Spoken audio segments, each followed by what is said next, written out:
qual era, concretamente, o fundamento que o réu tinha para poder alegar fraudes, que havia fraudes nas eleições, fraude nas urnas eletrônicas, e que os ministros do TSE, citados nominalmente, à época, os ministros do Supremo, que faziam parte do TSE, do ministro Barroso, o ministro Fachin e eu, estariam direcionando as eleições. Sim, senhor ministro. Primeiro, boa tarde a Vossa Excelência, senhor ministro Luiz Fux, senhor Paulo Gonet. Eu fiquei 2 anos como vereador e 28 como parlamentar. A minha retórica sempre foi parecida com isso. Vamos lá. A questão da desconfiança, suspeição ou crítica às urnas não é algo privativo meu. Eu poderia citar vários nomes, citaria apenas alguns aqui. O senhor Flávio Dino, em 2012, quando ele perdeu a eleição, ou 2010, quando ele perdeu a eleição para o governo do Maranhão. Ele diz, eu teria um vídeo, mas foi indeferido o pedido, mas no vídeo está o seguinte: hoje eu tive a oportunidade de ser vítima de um processo que precisa ser aprimorado, ser melhor auditado, que é o sistema das urnas eletrônicas. E depois, o senhor acredita que houve fraude? Houve várias modalidades. Palavra do senhor Flávio Dino.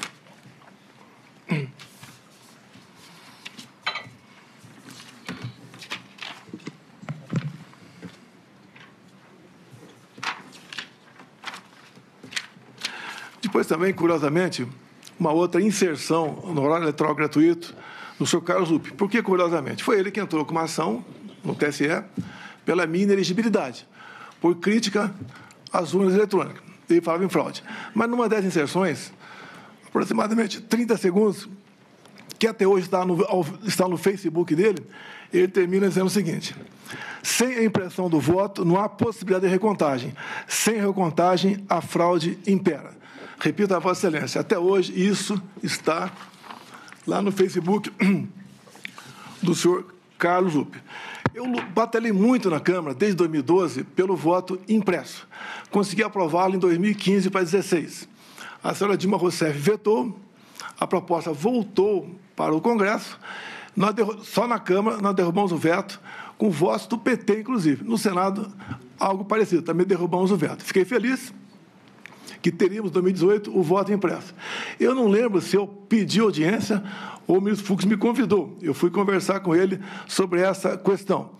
E ele mostrou para mim que 5% das sessões eleitorais do Brasil teriam o voto impresso. Por que 5%? Porque não tinha recurso para mais coisa. E, com o tempo, ia chegar a 100%. Fiquei muito feliz, agradecer ao ministro Fux, me tratou muito bem. Mas, infelizmente, logo depois, por 8-3, o Supremo Tribunal Federal declarou o voto impresso como sendo inconstitucional, porque a impressão do voto poderia ferir a segurança das eleições. Bem, então tivemos o voto normal em 2018. A minha campanha em 2018, algo atípico, com todo respeito, nem eu esperava que me eleger presidente, tendo em vista quem eu era. Eu era um parlamentar que não era parlamentar de partido, eu não tinha apoios políticos, mas acabei, então, como desde 2014, após o segundo turno das eleições, eu me lancei pelo Brasil falando que ia disputar a eleição em 2018, acabei me elegendo, sem antes passar por uma facada, quase me levou a óbito. Me permite estender um pouquinho mais essa questão aqui. Pode ficar à vontade. Me elegi presidente, não tinha quem botar na presidência, poucos nomes tinha para botar na presidência, acabei montando o ministério e nós aqui, com pessoas competentes, sem o critério político partidário para botar as pessoas lá, fizemos um ministério que é reconhecido por grande parte da população como um ministério excepcional. Fizemos muita coisa. Lei da Liberdade Econômica, o PIX, Água para o Nordeste, Bolsa Família, triplicamos o seu valor, marcos, entre tantas outras coisas. A questão do armamento também, apesar de ser acusado de ser um armamentista visando a violência diminuiu quase 30% entre o governo anterior e o meu governo, tendo em vista a política de armamento. Bem, outra coisa importante também, onde comecei a criar inimizades cada vez maiores, desde o começo do meu mandato, foi no na escolha de pessoas para compor aqui bancos oficiais estatais. Só falar de 2 estatais só. Porto de Santos dava um prejuízo de 500 milhões por ano, entreguei com lucro de 500 milhões. Então, esse 1 bi ia para algum lugar, para algum ralo, ganhei inimizades por aí. Uma outra, para ser mais rápido, Itaipu Binacional. Chegamos lá, botei o senhor Silvio Luna como presidente da estatal, e ao longo de 4 anos, nós reduzimos a tarifa em dólar de 45%, e uma empresa que era conhecida apenas por gerar energia, o que ela fez a mais? Fez a segunda ponte com o Paraguai, uma ponte com 170 metros de vão. Começamos a fazer a segunda ponte Porto Mutinho. Alongamos em 600 metros o aeroporto de Foz do Iguaçu. Mais ainda, atendemos com pequenas obras de infraestrutura mais de 50 municípios no entorno da bacia. Asfaltamos a Transboiadeira, 43 quilômetros. Fizemos o acesso aos aeroportos. Ou seja, sobrou dinheiro para fazer muita coisa lá. E, obviamente, isso, no passado, a tarifa era cheia e nem obra era feita e era usado à vontade esse recurso. Por que à vontade? Porque é uma empresa que não é auditada pelo TCU por ser binacional. O que os conselhos decidem está decidido e ninguém toca mais no assunto. Então, quando a gente começa a tapar os ralos da corrupção, aparece uma enormidade de pessoas que vão contra a gente. Eu não cortei recursos para a imprensa por ser malvado. É que eu fui o único presidente, senhor ministro, o único que tinha um teto de gasto pela frente. Eu não podia gastar mais do que aquilo, diferentemente do que acontece agora, do que acontecia antes de mim.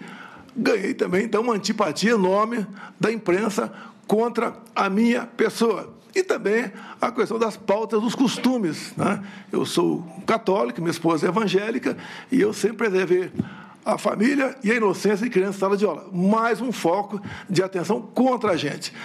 E até do próprio Supremo Tribunal Federal, respeitosamente, eu tinha pelo menos uma ação por semana para me explicar em 24 ou 48 horas o porquê daquilo. Mas faz parte da regra. Vossa Excelência, o senhor ministro Fux, aqui do Supremo, não me viram desrespeitar uma só ordem do senhor. Não me viram em nenhum momento eu agi contra a Constituição.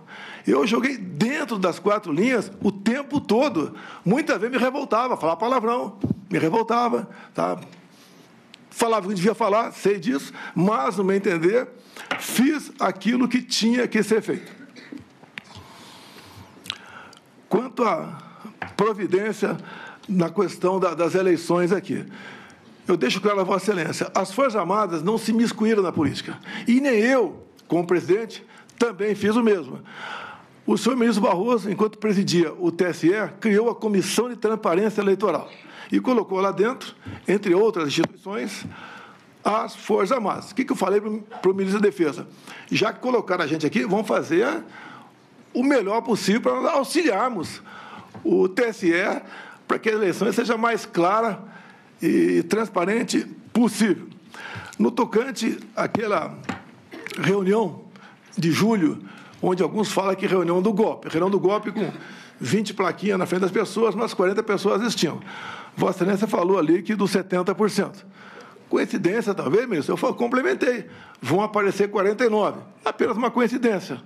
Não tinha prova de nada no tocante. Isso é um desabafo meu, com toda certeza. Dúvida sobre eleições. Aqui eu tenho um documento aqui da Associação Nacional dos Peritos Criminais Federais.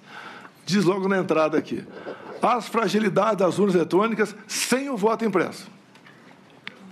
E mais na frente, também, a Associação Nacional dos Peritos Criminais diz: fraude sistêmica facilitada, consenso científico, todo o sistema eletrônico / computacional possui vulnerabilidades. Então, basicamente, senhor ministro, a minha retórica me levava a falar dessa maneira. Essa reunião não era para ter sido gravada, algo reservado. Como em tudo quanto é local, se faz reunião reservada. Alguém gravou, no meu entender, de má fé. E ela tornou-se pública. Eu não estaria explicando essa questão aqui agora. Essa foi a minha retórica, que usei muito enquanto deputado e depois como presidente, também buscando aí o voto impresso como uma forma a mais de termos mais uma barreira, né, para evitar qualquer possibilidade de se alterar o resultado de umas eleições.